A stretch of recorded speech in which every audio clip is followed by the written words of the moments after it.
பிஸ்மில்லாஹி வல்ஹம்துலில்லாஹி வஸ்ஸலாத்து வஸ்ஸலாமு அலா ரசூலில்லாஹி ஸல்லல்லாஹு அலைஹி வஸல்லம் வபாத். எனக்கு கொடுக்கப்பட்டுள்ள தலைப்பு ஜும்ஆ தொழுகை. இஸ்லாம் ஜும்ஆ நாளுக்காக மிக பெரும் சிறப்பு முக்கியத்துவம் இருக்கிறது.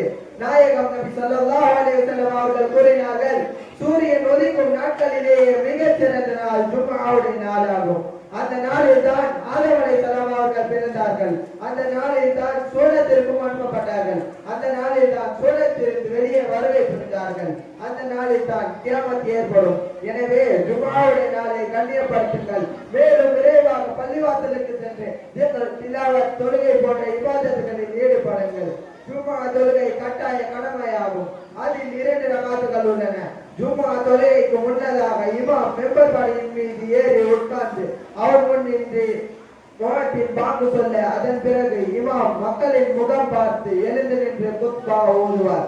முதல் குத்பா ஓதி முடித்து சிறிது நேரம் அமைதியாக உட்கார்ந்து அதன் பிறகு எழுந்து நின்று 2வது குத்பாவை ஓதுவார்.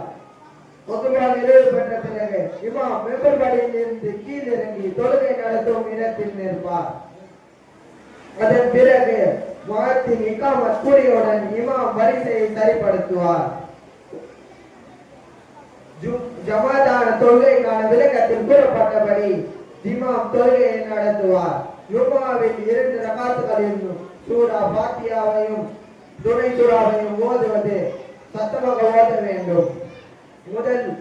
முதல் ரகாத்தில் சூரா அஹ்ஸாபையும் 2வது ரகாத்தில் சூரா ஃபாத்தியாவையும் ஓதுவது சுன்னத்தாகும். குறிப்பு: குத்பா ஓதும்போது மௌனமாக அதை கேட்க வேண்டும். பேசுவது, வீணான வேலைகளில் ஈடுபடுவது ஏன் தொழுகையே கூட தடை செய்யப்பட்டுள்ளது.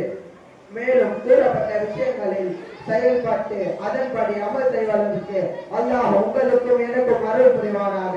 ஆமீன். வாஹிரு தஅவானா அல்ஹம்துலில்லாஹி ரப்பில் ஆலமீன். அஸ்ஸலாமு அலைக்கும் வரஹ்மத்துல்லாஹி வபரகாத்துஹு.